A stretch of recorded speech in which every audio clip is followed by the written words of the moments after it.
I'm going to share a lot of exciting things that are happening in Springdale. I need you to understand that I'm not bragging, I'm just reporting. And it's not about what I've been able to do, it's about what we've been able to do as a church community working together in our town. I'm a little discombobulated, trying to settle the nerves for just a minute. Let's begin with a word of prayer. Father in heaven, we confess that we can do nothing until you arrive.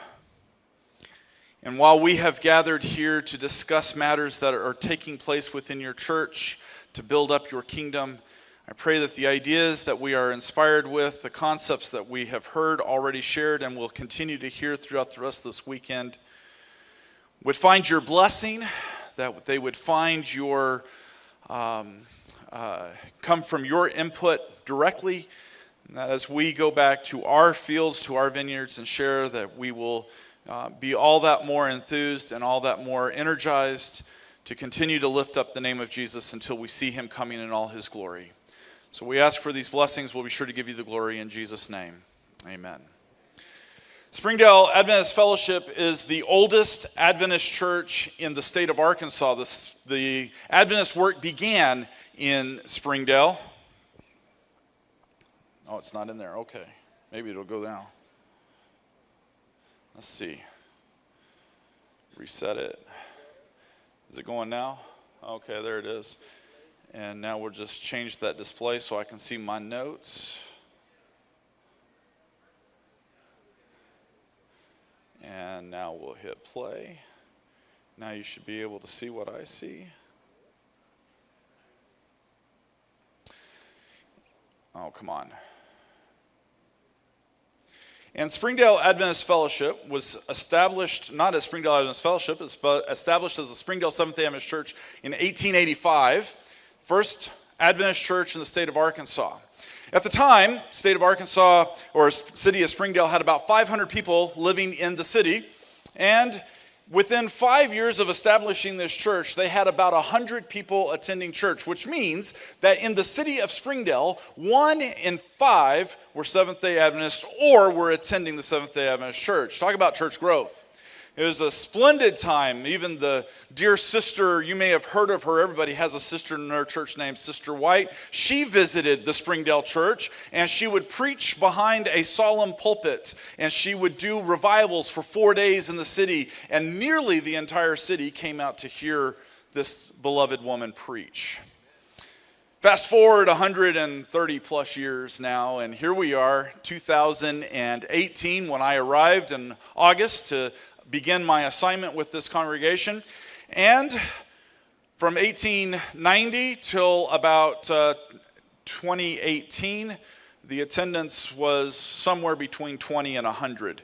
They'd had ups and downs, but fast forward all those years, the city of Springdale had grown to about 81,000 people, but the attendance at the church never went past much more than 100. At its height, at one point, they had a pastor who was really worth his salt, and he really worked really well in the church, and they had built their attendance up to about 150, 175 if on a good Sabbath. But as soon as he left, church thing fell apart and they had dropped back. By the time I arrived, the average attendance was about 110, maybe 120 on a given Sabbath. Now you need to understand that I had just left here in Conference, Washington. I was pastoring the South Tacoma Church, which is the church that you heard mentioned earlier, Elder... he had been there and he started that work. I was the third of 3 pastors to go in there and do what they were calling at the time a restart church. And that's kind of, at that point in my career, that was a hallmark in ministry because we were having tremendous growth in that congregation. I left South Tacoma and we were averaging a baptism almost every other week. We're praising the Lord that almost every other week somebody was getting in the tank with a goal of getting somebody in every week. So I walked into the Springdale church and I said, hey, we need to get our act in gear and we need to start doing something different. We need to start doing something special. But I want to tell you that I had also learned some words of wisdom from a good friend of mine and I'm going to quote him now. Basically, my personality type is I'm a pioneer. That means I'm always out in the front, blazing the trail. I'm always running ahead, visionary, trying to do new, big, great things. And sometimes as a pioneer, I'll turn around and look, and there is nobody behind me. Like, I am so far in front of them that I have no idea where they got lost, and I have to go back. And my friend said, Ben, he says, you're kind of like a locomotive. You can pull a lot of weight. You can push a lot of weight. He said, but sometimes stopping a locomotive is a hard thing, and you run people over. He said, and sometimes as a locomotive, you just need to slow down, back up, and couple in with the train cars that are behind you, and then you can pull them a long distance. And I remembered those words going in, and so I said to our church, I said, what do you want from your church? Well, we want to grow. They were an evangelistic-minded church, and they had just done an evangelistic series 6 months before, and I said, how many did you baptize? None. Where's the list of people that came to your meetings? We didn't keep one. So let me get this straight. You did evangelism, but you didn't do any work of evangelism. And this is what this church was doing. They were doing meetings every year. They were having fellowship meals, they were having community service projects, and they were doing all these things, but they were never tracking, they were never paying any attention, and they were never really doing anything to tie things together to actually draw people in. And as a result, they were beginning to experience burnout. They were beginning to experience a question of, what difference does it make? We do all this, we spend all this money, and nothing ever changes. You understand what I'm saying? And so this was a church that was active doing things, but it was a church that was plateaued and in decline. Do you understand? And so here we are. They're looking at me and they're saying, what do you want to do? And there's a whole lot of things. I'm going to piggyback on a lot of the things you've already heard, but hopefully make it practical, because I'm just going to tell you the story of what's going on in Springdale. First thing we had to do is we had to change the narrative. Change the narrative. We needed to change the story that was being told. And this is our local church logo. You heard Timothy Gillespie talking about the brand. I believe very firmly in the brand. We brand everything, and this is our brand. And our goal at Springdale Adventist Fellowship is to inspire people, to connect with people, and to impact people with the gospel of Jesus Christ. We have our own little logo that we created. We are people of the book. And people say, well, are those the three angels? Well, they can be the three angels, but we also, if you'll notice, they're different. The whole point is we're a church that's diverse. Northwest Arkansas has the largest concentration of Marshallese people in the United States. Many of them are members of my congregation, and so we have them coming to our congregation. But we start talking about change, and Timothy talked a lot about change. And I want to talk about change for just a minute too, because for a church to move out of plateau and into revitalization and into growth, it has to go through a process of change. And basically, the way most people look at change is that we got to get from point A to point B. Somehow, we need to move along this process and get people off of A and on to B. And here's the thing. Most people, how many people like change? Some of us do for the right reasons. Some of us don't for other reasons. Am I right about it? But the reality is change is the one thing that is constant in all of our lives. You see, as we've been sitting in here today, I was taking notes as I was looking out the window, and I quit counting after 6, but I counted 6 times that the weather changed outside. Just since I've been here this morning. Yesterday, I got on an airplane. I tried to get on an airplane to be here with you last night, and the fog blew in as I was sitting at the airport, and they shut the airport down, and nobody was getting in or out while I'm sitting there. And it took hours, and then I had to change my flight. Oh, you fly long enough, I guess you have to do it. Change is constant. You're driving down the road, and all of a sudden you look over and you go, when did that building get there? It's like a skyscraper. You didn't even notice it before. Change is constant in our lives. What I've discovered is most people don't have a problem with change. Change affects all of us in the real sense, but the real thing that people have an issue with is this little idea called transition. Change, most people can deal with. It's the problem of getting from A to B that they have a problem dealing with. And this is really important. If you really want to move a church, my world changed when I understood transition. Transition is more psychological than it is physiological or physical. Let me illustrate it this way. I like to change the order of my worship service around from week to week. You didn't just hear me. From week to week. Like, I was at a church one time when I said, hey, let's not do the organ this week. Pastor, it's not church if we're not having the organ. My bad. You know, you'd have thought I was asking the devil to come and preach by asking them to unplug the organ for a week. But I change it up weekly because I contend you are not worshiping if you're not thinking about what you're doing.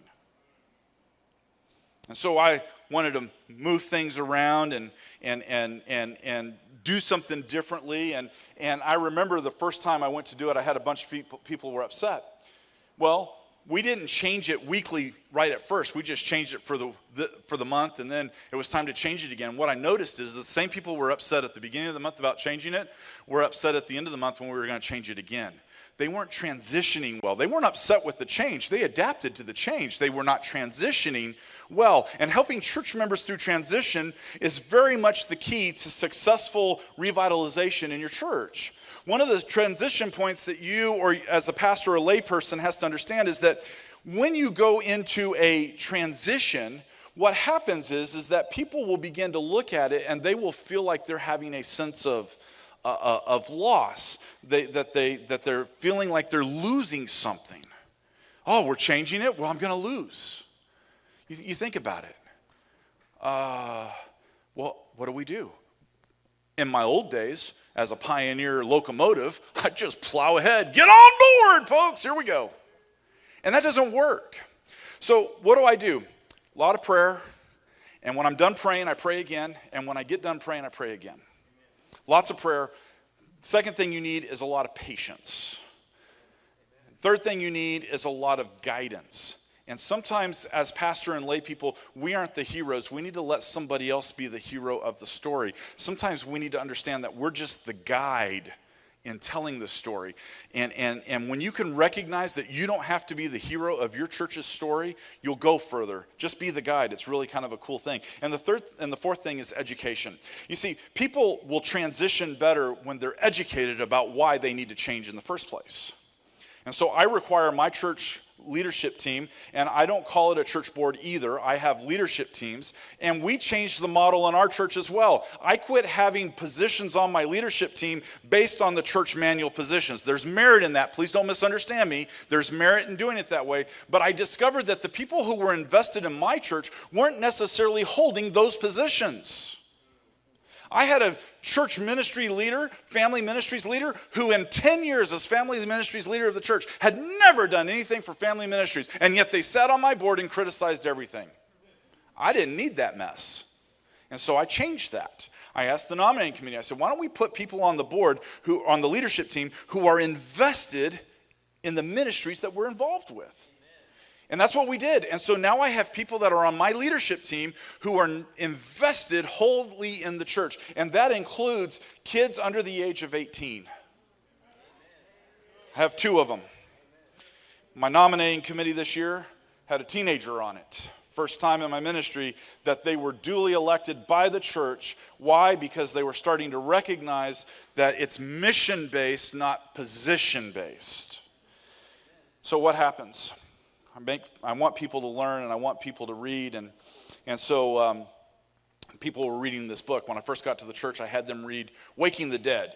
Russell Burrell, if you haven't read that book, you need to wake up and read that book. And it might make you a little mad in places. And my church read that book. And here's what happened. 4 months in, every meeting we come to leadership meeting, and at that time it was still church board. I hadn't gotten to the transition yet to leadership team. It's still church board. They're sitting around and we're having this conversation. And I'm asking everyone to give me a 2-minute synopsis of what they learned. And one person said, I recognized in the book that everything is the same. I've been going to this church for 18 years and nothing has been different. And another person spoke up. I had recently baptized her and her husband. She was rebaptized. He was baptized for the first time. I'll talk about them more in a moment. And she said, I was out of the church for 8 years, and when I came back, it was exactly the same. People were still sitting in the same spots in the church.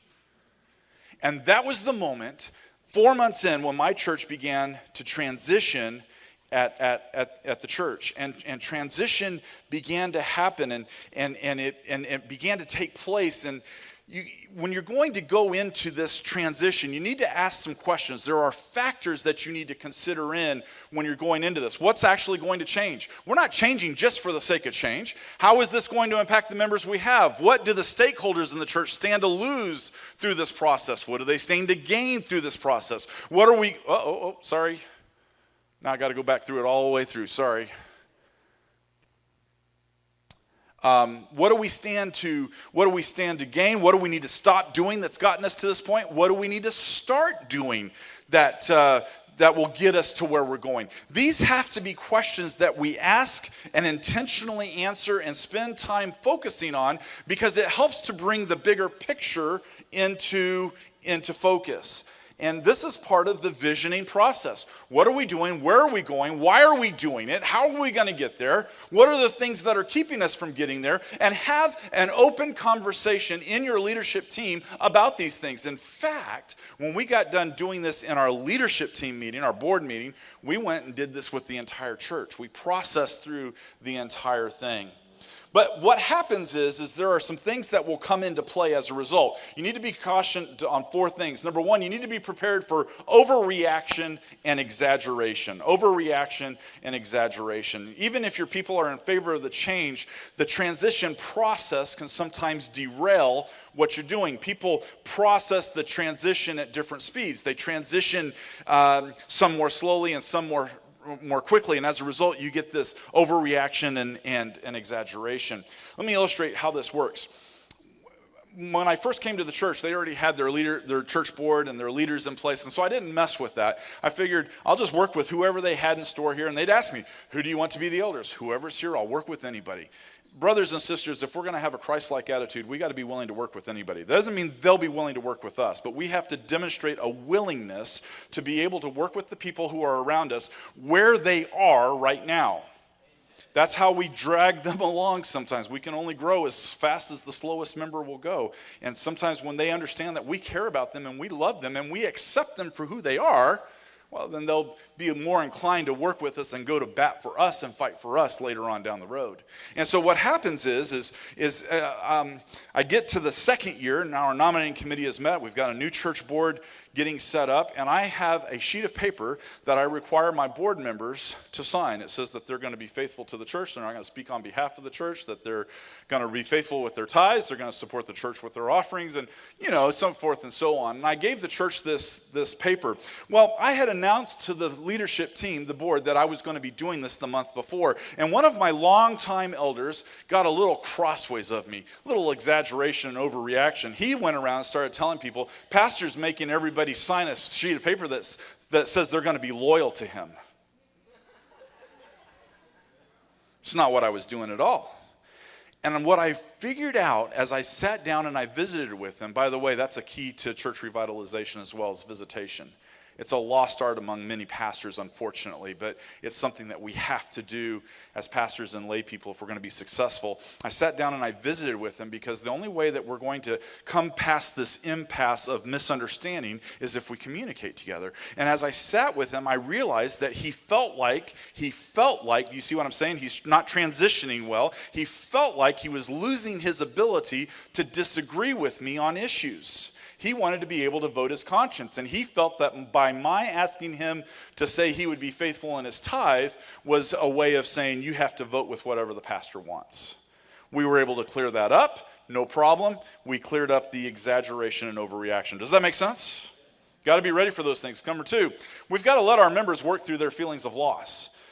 When you start on the process of revitalization, you got to understand that you're making the devil pretty upset. He does not want to see God's churches grow. He does not want to see God's churches building up the kingdom here on earth. And so there's going to be setbacks, and one of those setbacks is the feeling of loss. In fact, what I have discovered is that people who are the most resistant, they actually go through the 7 stages of grief.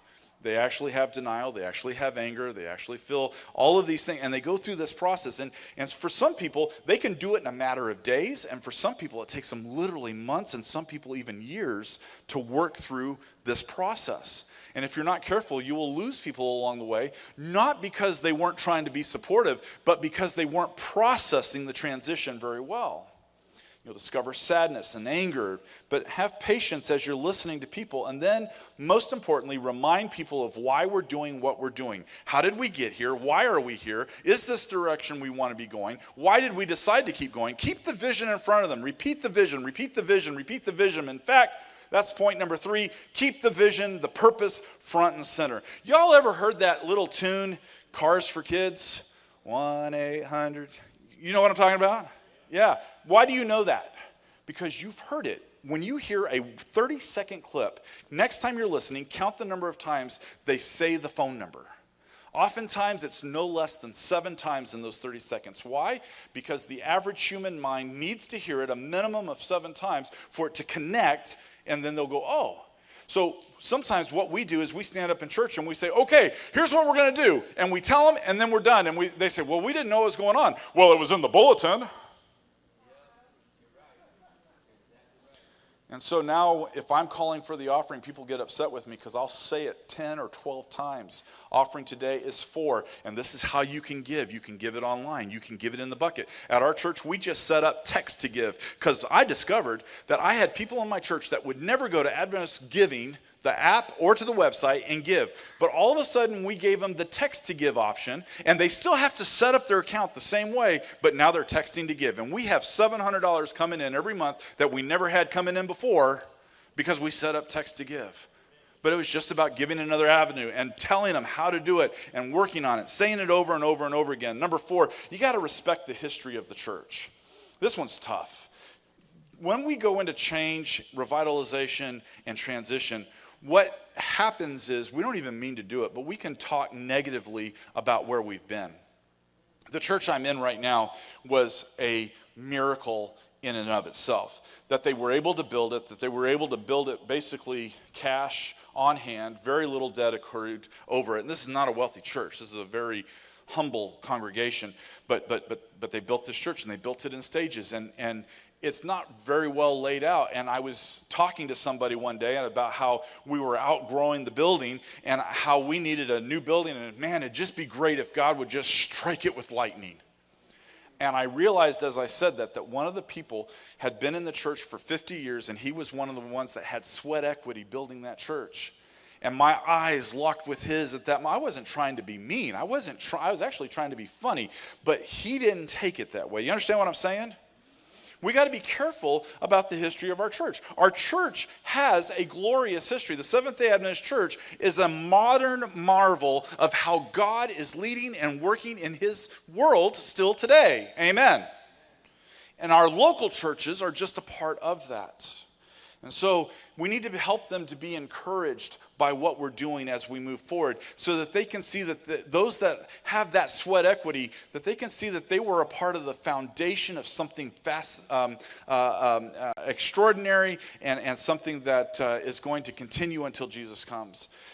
D.H. Lawrence says that the world fears a new experience more than anything else that it fears. So all of this philosophy and talk to get to this. Your church needs to have 4 things, and I just put it down into 4 P's to summarize everything we're talking about. Purpose. What is your purpose? You need to have a good, strong purpose, and I'll break them down a little bit more. The next thing that you need to have is a picture, you need to have a plan, and you need to have a part. Break them down. When I got to Springdale Adventist Fellowship, there was a lady who had been there for 17, 18 years, and she was considered by many the matriarch of the church. If she didn't want it, it didn't happen. Y'all aren't even hearing me. Didn't matter how many people voted in favor of it. It didn't matter if the whole church board voted unanimously. If she didn't want it, it wasn't happening. It's one of those kind of deals. And I had been there for just about a year, and the nominating committee was meeting, and there was a young man in my congregation. He's about mid-30s. This man spent hours in the Word of God. He had been taught in our school systems to be a teacher. He had gone a different way in life, and here he was, profoundly knowledgeable, and he wanted to contribute. He came to me very early on, and he said, Pastor, I like what I'm seeing. How can I contribute to the vision of what you're trying to cast? This man is a business owner. He has his own financial institution with 140 employees nationwide. This man develops people for a living in leadership, okay? And he comes to me, he says, I want to do that here. How do we do this? But the problem is that somewhere along the line in his journey with Jesus, some church members had gotten crossways of him before he had gotten to that particular church. And so he gave a tithe and an offering, but he did it differently than most of my church members in the church did. And he showed me very candidly his report. I mean, he just pulled it right up in his checking website account on the website on his phone, and he showed me how much he had given to the church and to this institution, that organization. But very little of it was given to our local church outside of cash. In other words, when he gave it at the local church, it was not traceable. He just gave it cash. And I said, this is a guy I need to be one of my elders. This guy is a leadership material in the making, man. And he's gonna. And so I went to the nominating committee and I said, we need to make this guy an elder. Nominating committee absolutely flat out refused. I mean, I'm talking about, and my matriarch lady was on that committee. And I'm telling you, they had fights in that room. It was intense. And I call them intense moments of fellowship. And they were nuts in there. And when it was all said and done, the nominating committee took the report to the church, and they did not have this man on the report. And I told them, I said, the church is going to send this back. Well, the church did send it back. I've never had so many people line up to meet with the nominating committee. And they all came in. They said, why isn't this guy? He's a spiritual leader. We need this guy to be a leader. Well, as it turns out, one of the arguments against him was he wasn't returning tithe, which he was. He just wasn't doing it the way she wanted him to do it. Do you understand what I'm saying? Well, the church sided with the potential elder, and they made him an elder, and she realized after 18 years that the church had finally said, no, we're not listening to you anymore. She got a little upset. This is the same lady, 6 months before, I'm getting ready to do an evangelistic meeting, and one of my teenagers in the church, now she would tell you, I'm all in favor of youth and kids being in the church. She said, but when one of my teenagers, 14, said, Pastor, I want to do the children's meetings for the meeting. You got to understand, when I do evangelism, we have children's program, and the children learn what the parents are learning just at a kid's level. You understand what I'm saying? And they have playtime and all that other stuff, but I'm hoping to baptize as many of the kids as I am the adults. Y'all aren't even hearing me. And so she said, I want to do that. She's 14 years old. And I said, done, you're on. Let me get you an adult to go in there, make sure that you're all set. Her mom said, I'll be the one. It was announced. She was so excited. She's telling all of her friends. And this same lady walked up to her and said, I hope you fail. Right in the fellowship hall. I hope you fail. Now, the reason I'm telling you those two stories is because she quit coming to church, and she moved on, went to another church. And actually, I don't even know if she went to another church now. She may be trying to plant a church now. I'm not sure. Last year, Jose, I was up with you. We were doing a podcast record at Andrews University. And I don't know if you remember, while we were recording, my phone rang. It was my conference president calling me. He left me a message, call me as soon as you can. I called him. He says, Ben, when you get back into town, we have to have a talk. Okay. What did I do? It's serious. Okay. I drive down there. The accusation has been made. Pastor doesn't pay his tithe. Every conference I've ever pastored in, I've been audited at least once on my giving. And many of my conferences that I've pastored in, I got audited every year. I won't tell you which conferences they were, but I got audited everywhere I gave. So it's really a matter of saying, here, and if I've missed a month, here's my plan to pay it back. This is how I operate. If I don't pay it this month, the double portion comes in next month. You understand what I'm saying?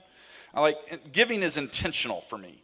And so it's a really simple thing, but this is what goes on. You see, people will begin to attack your purpose, your picture, your plan, and your part as you're going along. And that's what she was doing. She was attacking, trying to get her. She had been outvoted by the church. Why? Because the church all of a sudden understood a bigger picture of something that was going on. So what do we talk about when we're talking about purpose? We're talking about evangelism. I do 2 meetings a year, or didn't last year because of COVID, but 2022, God willing, we're going to have 4 meetings. And I'm talking about public evangelism, where we invite people to come in from the community. I'll explain why it still works in just a moment. And then the second thing that you got to have is baptisms. Y'all aren't even hearing me. And we talk about baptisms every week. When I was at South Tacoma Adventist Fellowship, I said, guys, we need to have somebody in the tank once a month, at minimum once a month, somebody's got to be in the tank. What happened is the church members changed the story. They started changing the narrative, and they started looking around. Have you been baptized yet? Pastor's looking for somebody to baptize. How about you? How about you? Why don't you all come on right on down? We got a baptism waiting for you to happen. I'm not making this up. This is what they started doing. And within a year, we were baptizing not just one a month. We were baptizing one every other week. And it was just tremendous. So I got to Springdale and I said, guys, this is what we need to do. And if we don't have somebody ready to get in the tank, then I'm going in the tank without them. I'm going to say, who needs to be up in here?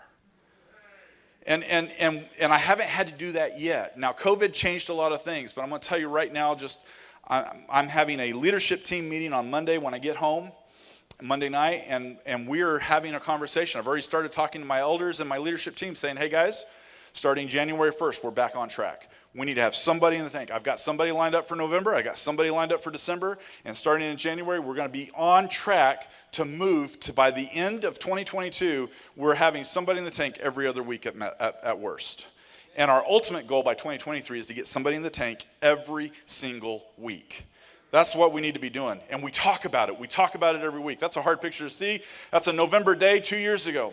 November in Arkansas can be warm. It can be cold. That particular day, it chose to be cold. The lake water there was about 36 degrees. Y'all aren't even hearing me. And the lady in the pink towel and the man in the gray shirt, they decided they wanted to be baptized. I mentioned them a few moments ago. The lady in the pink towel had been out of the church for about 8 years. She was being rebaptized.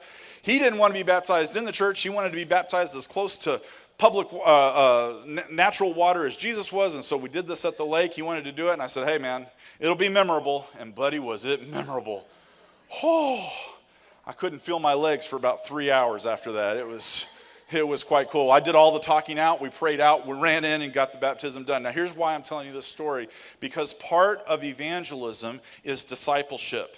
And that gentleman right there in the gray shirt, a year later, stands in the tank with me as we baptized his son, and you'll notice he's baptizing his son with me. You see, in my mind, I can't help but remember the words of Elder Walter Wright, longtime pastor, and he was a union president in the Lake Union for many years. And he said to me when I was a 16-year-old kid, driving him around, I was a chauffeur one year at camp meeting. I was driving around, and he said, Ben, what do you want to do? I said, I want to be a preacher. He says, let me tell you, when you baptize somebody, it will warp your mind so good that you'll be looking around for somebody else to baptize.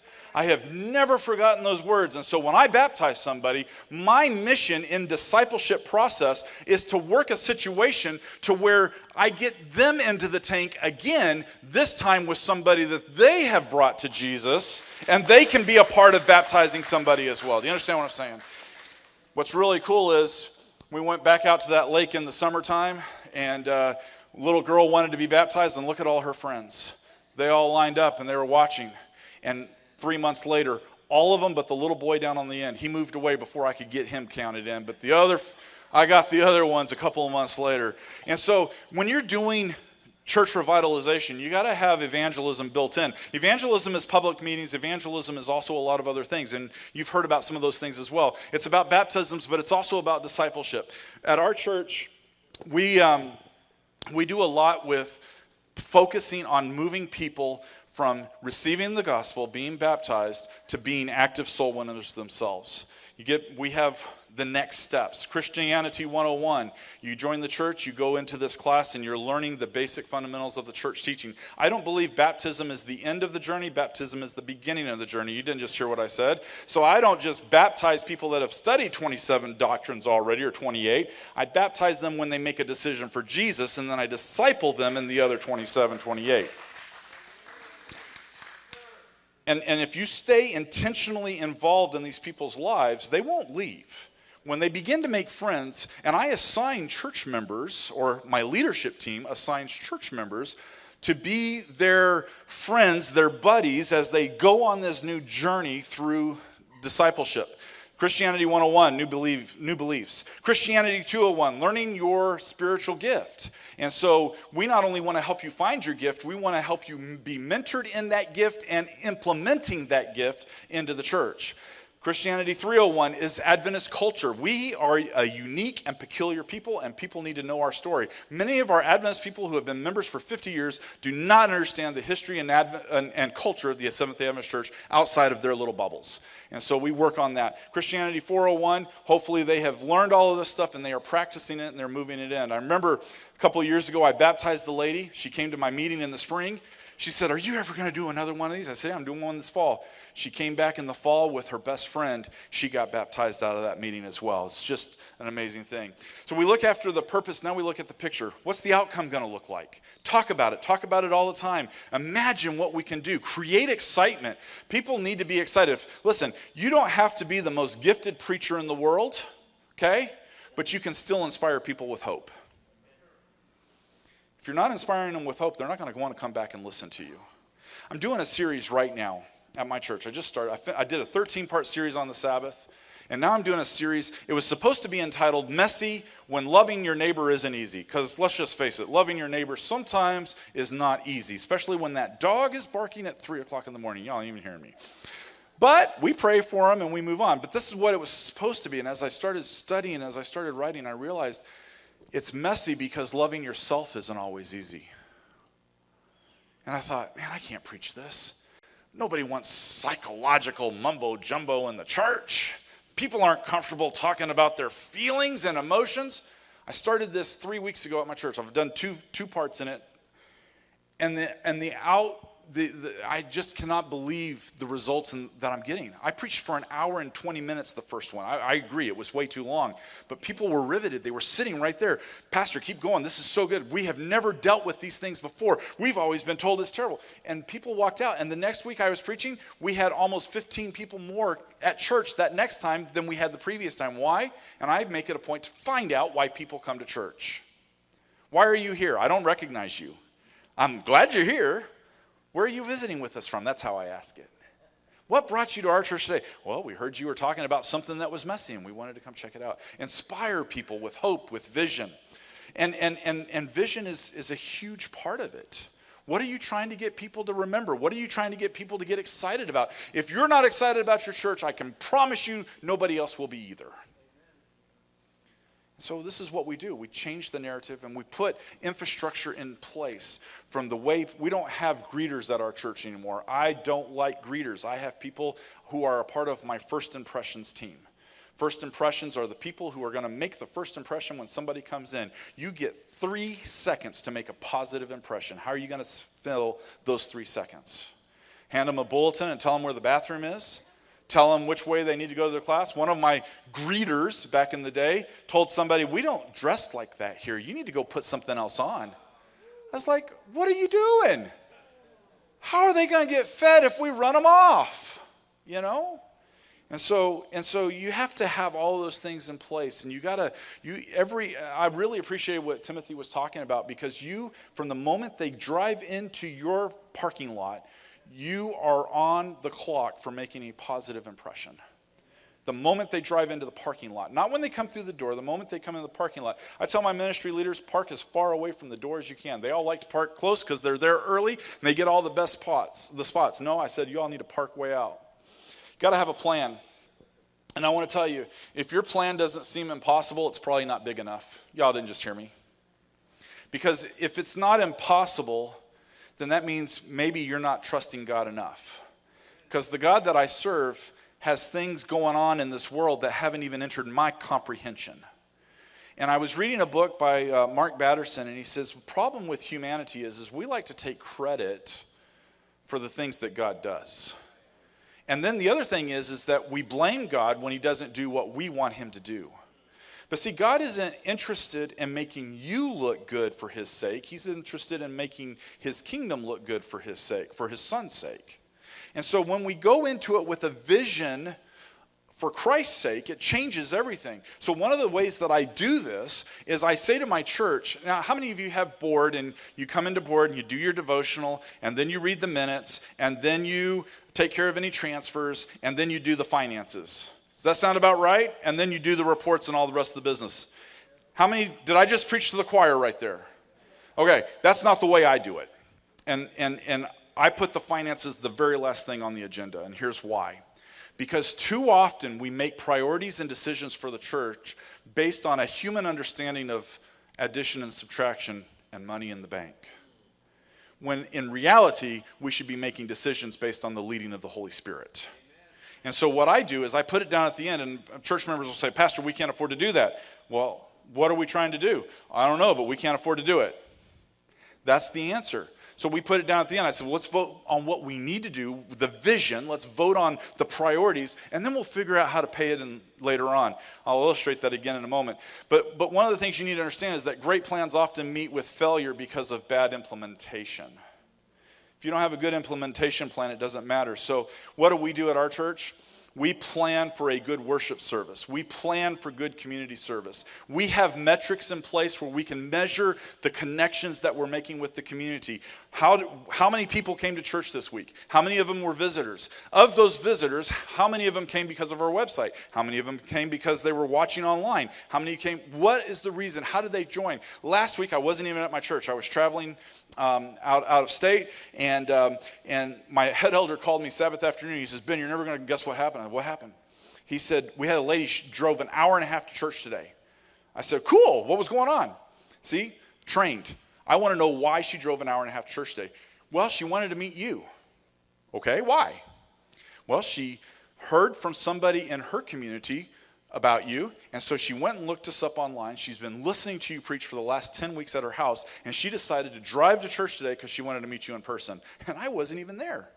I said, well, what did you do? He said, oh man, I got her number, I got her address, and I got a way to connect with her to let her know the next time you are going to be preaching so that she'll come back. And then we can win her not because of you, but because of all of us. That's how you do it. You got to know who's coming through your door, and you got to know how things are working. You got to have metrics to cover those things, and you got to have infrastructure to build those things out. Ministry and revitalization is not about seating capacity, though. It's about sending capacity. Ultimately, the goal of discipleship is not to make them good believers. The goal of discipleship is to make them good soul winners. If you're not doing that, your church will never be revitalized. So what does it look like at my church? I think my time is almost up or is up. So let me just quickly tell you. That's what the church looked like. It's kind of hard to see. Carpeted stage, really tiny doors on the sides, dull paint job, and that church, that's a picture fully lit up. When I got to the church, the picture on the left was the pulpit that Ellen White had preached in 1890. It is still there. I don't preach behind it. I finally got it moved. I use a table, by the way. I use a coffee table because my whole idea is that we need to have a dialogue and not just a monologue. Millennials and Gen Zers want to connect. And so when I preach, I have pictures, I have study guides. Notice Gillespie was talking about how they pass out sermon guides as well. I do that every single week. It takes a ton of time, but it is worth it. That picture on the right is the very first church, 1895, that they built for the Springdale Adventist Fellowship. We decided we wanted to do something different. So we went in and we took out the carpet, we redid it, and it's kind of hard to see on that picture today, but that's what our stage looks like today. We changed last year during COVID. I went to the church leadership team and I said, look, we're trying to broadcast with a webcam, and we have 4,000 people watching us online every Sabbath. We got to do something better. We got to capitalize on the new way of thinking in this world. My church leadership team agreed with me. They gave me a $150,000 budget. We spent $70,000. We completely overhauled the audio, the video, and all the lights in the sanctuary. And while we were at it, the church said, hey, we need a new carpet. We need a new stage. So we did all of it. We just did it all. Here's the thing. We started focusing on Jesus at the beginning of all this. Our leadership team is committed to the mission and ministry of making Jesus look good.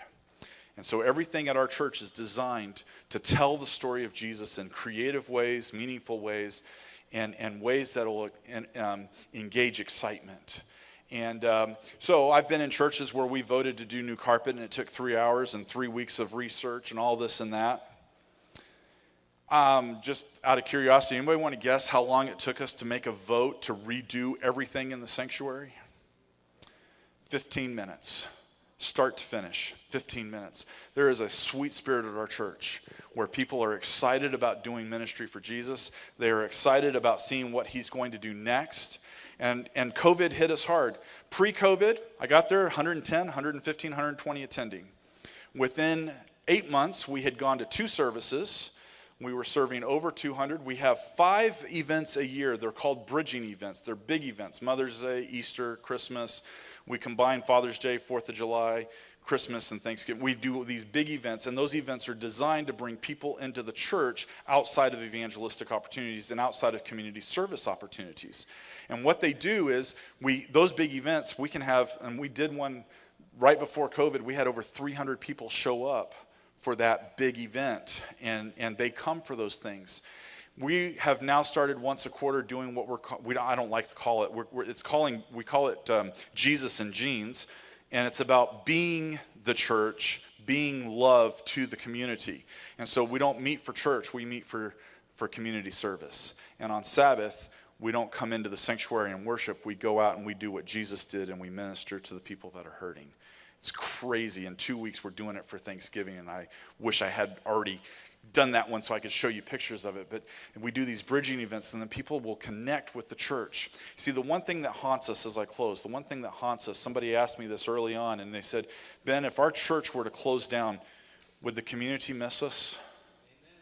And the answer to that question a year and a half ago was no, they wouldn't. But today, by the grace of God, we're trying to change that answer to they would weep and gnash their teeth because they were so disappointed that we pulled up and moved out. And that's what church revitalization is about, getting people involved in the mission and ministry. That's what we've done at our church. So pre-COVID, we had over 200 attending between two services. Sabbath school went from about 30 in all divisions up to 100, 110. COVID happened, we dropped down to 10. When we opened up after COVID, we had 10 people come to church. And for the month of October, our average attendance was about 110. It's just coming back slowly, but it's trending this way. And we praise God for that. Test. Let's put our hands together for Pastor Ben Orian. Do we have questions for him? Any questions, any comments? Can you use your preaching voice for me? Unless someone else is going to carry around the mic, but he needs a mic. Ben, you can use this mic, and Jose will help us with that. Thank you. I don't need a mic. I'm pretty good. The question I have for you, you said, oh, okay. Oh, you're recording. Well, in that case, you mentioned that evangelism still works in the Seventh Adventist Church. I didn't catch your reason for saying that. Because we still baptize people when we're done with the meetings. They will come. If you're connecting with the community, if you're connecting with them in community service, if you're connecting with them through regular and brochures, through communication, we advertise on Facebook constantly. And if you're connecting with the audience regularly and you invite them to come, people, especially right now, they want to hear. They want to know what's going on. People are questioning what's going on in our world, and they will still come. I don't do 6-week meetings. I do 15 presentations now. And we'll still baptize people out of those meetings. That's why I think it still works. Yeah.